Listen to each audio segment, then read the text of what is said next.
The look on Aunt Celia's face was worth every sleepless night, every eye roll, every moment I questioned my path over the last 6 years. But let me start from the beginning. My name is Emily Kim, and I've never done things the conventional way. While my cousins were attending elite universities on the East Coast, I stayed in Seattle, working full-time at my family's biotech manufacturing firm, Everlyn Labs. At night, I enrolled in an online program focused on automation engineering, not because I wasn't accepted to top schools. I was, but because I saw a different future than they did. I believed the future of biotech wouldn't be led by outdated routines. It would be transformed by robotics, machine learning, and smart systems. To shape that future, I needed to understand both the science and the day-to-day realities of production. Still chasing your virtual fantasy degree?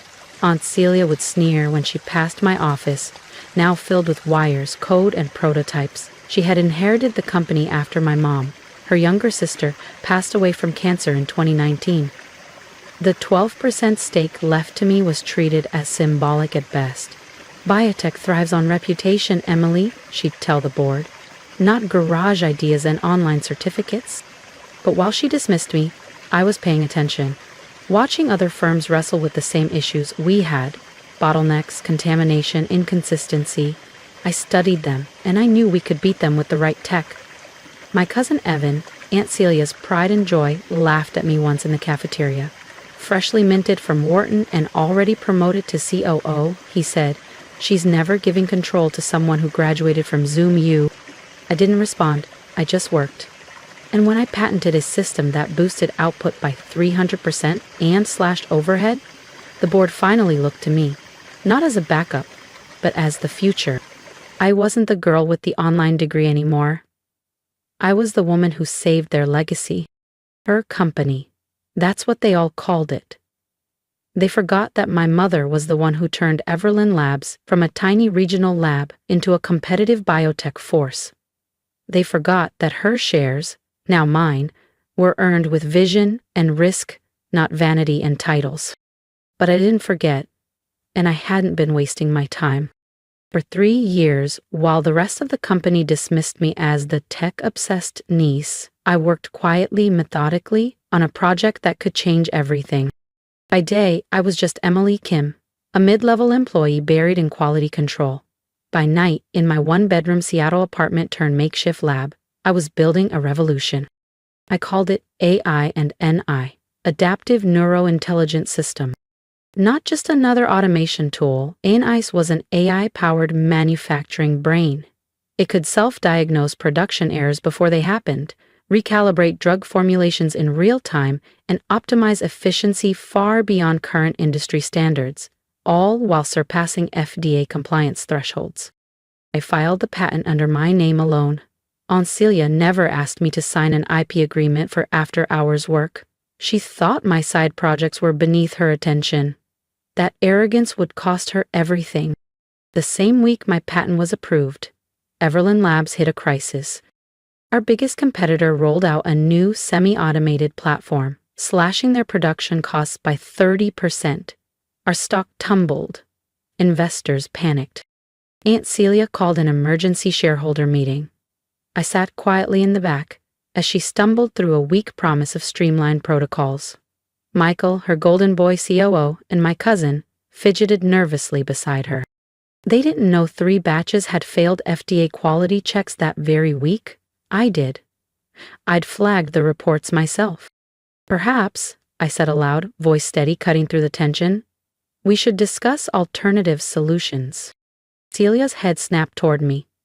"This isn't the time for your theories, Emily." I stood. "Actually, it's exactly the time, especially since you've been hiding batch failures from the board."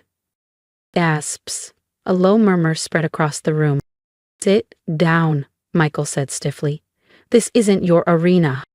"Maybe it wasn't," I replied, opening my briefcase, "until I brought the solution your company is now desperate for." I pulled out the patent, my name stamped across the top. I connected my laptop to the projector. "Let me introduce you to ANIC's Alive, operational platform I've been quietly testing in a restricted section of our facility." Celia went pale. "You did what?" she hissed. I smiled.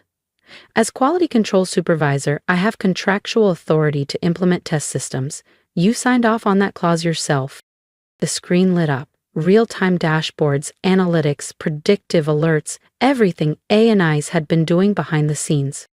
For 3 months, this system has run parallel to our main line. Let's look at the results. Slide after slide, the numbers spoke. 45% reduction in production costs. 98% fewer quality failures. Real-time adaptations no human team could match. This isn't just a fix, it's the future. Michael stood up, sputtering. Those figures aren't possible. They are, I replied calmly. The FDA conducted an unannounced inspection last week. Want to see their initial report? Celia gripped the table. This is unauthorized. Actually, it's by the book, I said, flipping to the contract clause. And the patent? It's mine, not the company's. Not yours. The room buzzed. First confusion, then realization. Investors leaned forward. Whispers turned to excitement. We can license this, one said. We can spin it into its own division, said another. I saw dollar signs in their eyes. More importantly, I saw respect. Celia sat frozen. Michael looked lost. Sometimes, the best revenge isn't confrontation. It's standing tall while everyone who underestimated you realizes they were never even in your league. I closed my presentation.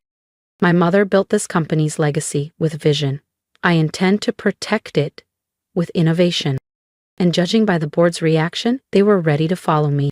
Not the niece, not the backup plan, but Emily Kim, the future of Everlyn Labs.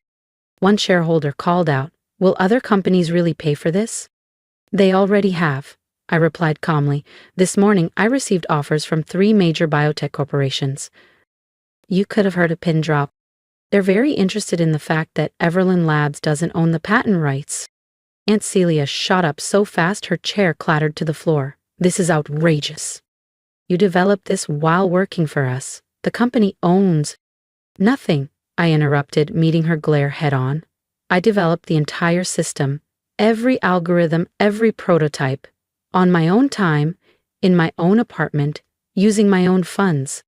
I held up the patent packet. This is registered to Emily Kim, not Everlyn Labs, and your repeated insistence that my work was worthless means you never asked me to sign an intellectual property agreement. My attorneys have documented everything. I clicked to the final slide, a chart forecasting the company's future with and without ANIS. The difference was devastating.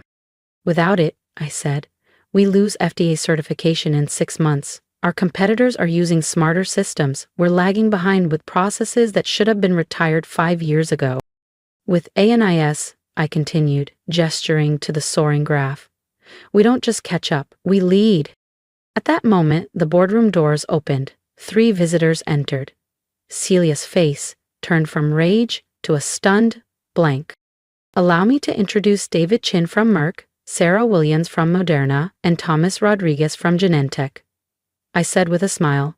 Each of them has expressed interest in acquiring the patent. I invited them today to observe ANIS in action. Michael stood, voice strained. This is a closed shareholders meeting. You can't just... I can, I replied smoothly, holding up a leather folder. As a shareholder, I have the right to invite outside observers to any non-confidential technology demonstration. It's in the bylaws. The ones Dad wrote. The guests took their seats, expressions focused on the screen. So, here's the choice, I continued. Everlyn Labs can license my technology. You retain control, but pay market rates for use of ANIS. Or, I look toward the industry reps. I can accept one of the very generous offers on the table. Celia slammed a fist on the table. This is blackmail. No, I said evenly. This is business. The kind of business you said I'd never understand with my worthless online degree. I pulled out a final document, thick and detailed. This is my formal offer. Exclusive licensing rights to ANII, with several conditions. What conditions? Asked a shareholder, leaning forward eagerly. First, I said, a restructuring of the board. My mother's vision was about progress and innovation, not stagnation and ego. We need leadership that reflects that. Celia's face twisted. You want my position? No, I said firmly. I want the position I've earned, Chief Technology Officer, with a seat on the board. The licensing agreement is contingent upon that appointment. The room went silent, the weight of the moment hung in the air. Michael, usually full of Ivy League confidence, asked, "And if we say no?" I turned again to the visitors. "Then I walk. My patent, my system, my terms." An older board member, Mr. Alder, who'd known my mother, spoke up. "Celia, we need to vote. Now." Celia looked around the room, no support. Her reign, built on control and intimidation, was unraveling. "This isn't over," she hissed. "Actually," I replied, "it is." I nodded toward my attorney, who stepped forward and handed each board member a sealed envelope. "What now?" Celia snapped. "The results of an internal audit I commissioned 3 months ago," I said. It uncovered several irregularities in recent FDA compliance filings, irregularities that aligned precisely with Michael's promotion to VP of Operations. Michael paled. Celia opened her envelope. "The full report has already been submitted to the appropriate federal agencies," I said, keeping my voice steady. "So you have a choice. Accept my proposal or explain to regulators why your records don't match actual batch data." Chaos erupted. Board members whispered, huddled, argued. I stood calmly at the front, watching everything my family once used to dismiss me. Status, fear, tradition, crumble. Dad used to tell me, "You don't fight power with anger. You replace it with something stronger." As they called for an immediate vote, I caught my reflection in the boardroom glass. This time, I didn't just see Dad's determination in my stance. I saw his pride. 6 months can change everything. I stood in what was once Aunt Celia's office, now mine, overlooking the newly renovated production floor of Everlyn Labs. Below me, AI hummed quietly, its intelligent algorithms coordinating a seamless ballet of automation, data calibration, and precision pharmaceutical output. Since full implementation, our production efficiency had soared by 250%, and our stock price had tripled. We'd gone from surviving to defining the future. The door swung open. Maria Rodriguez, our new VP of Operations, entered with a smile and a thick folder in hand. "The FDA inspectors just left," she said, grinning. "They're calling us the new gold standard in biotech manufacturing. They even want to model future regulations after our systems." I smiled, remembering how Aunt Celia once warned that my garage project would destroy the company's credibility. She'd been wrong. About that, about me, about everything. The fallout from that fateful shareholders' meeting had been immediate. The board had voted unanimously to accept my proposal, not just because of the patent, but because of the truth the audit revealed. Michael had been falsifying compliance records for months. When the full investigation concluded, he faced multiple charges. Celia had no choice but to resign. Her silence had made her complicit.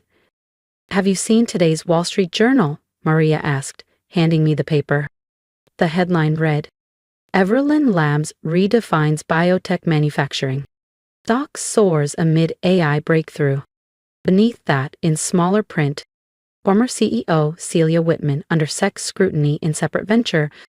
I skimmed it briefly, then set it aside. Celia wasn't my concern anymore. I had more important things to focus on. Like the Emily Kim Innovation Fellowship, launched in my mother's name, offering scholarships to students pursuing biotech automation, especially those from non-traditional backgrounds. My phone buzzed. A message from Dr. Sarah Chin at MIT. Her team wanted to collaborate on expanding ANIS into CRISPR and cell therapy manufacturing. 5 years ago, I couldn't have gotten MIT to answer my emails. Now they were calling me. A knock on the door broke my train of thought. To my surprise, it was Aunt Helen, Celia's sister and longtime silent observer. "Emily," she said gently, "do you have a moment?" I gestured for her to sit across from me. She hesitated, clearly uneasy in the space where her sister once ruled. "I wanted to thank you," she began quietly, "for what you did for Liam." Leia, Sully's younger son, had always been different from the rest of the family. Quiet, technical, hands-on. He'd been taking online courses in robotics engineering for years, hiding them from his mother. After the leadership transition, I found his job application rejected under Celia's orders. I brought him into the tech division. Now, Liam was thriving. "Liam earned his place," I said simply, "just like everyone else here." Helen's eyes watered. Celia was wrong. About education, about you, about how this company should be run. She paused. "Your mother would be proud." Would she? I glanced around the office. The heavy oak furniture was gone. The space was bright, open, filled with technical schematics, digital dashboards, and photographs of our diverse engineering teams. The values she raised me with, integrity, vision, and self-determination, were alive in every inch of this building. A soft chime came from my desktop. ANIS had just corrected a pressure variance in one of our clean rooms in real time. Another quiet miracle. Another reason I'd never regret the road I took. "Aunt Celia?" I asked, though I already knew. Industry newsletters tracked her every failed startup, each doomed by her refusal to adapt. "She's adjusting," Helen said carefully. "The SEC investigation's taking its toll, but maybe it's what she needed. She's finally starting to see the world's changed." And it had. Everlyn Labs wasn't just a family business anymore. It was a biotech powerhouse, valued at over $2 billion, 0 cents, with major firms licensing our tech and students from around the world applying to join us. My assistant buzzed in. The quarterly board meeting was about to start. Helen stood.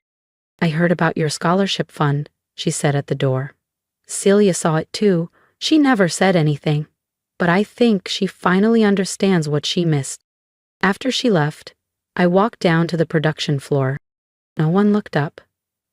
That was a good thing. They were too focused, too passionate, too proud of their roles in shaping this new era. Liam was at his station, calibrating one of ANIS's sensory modules.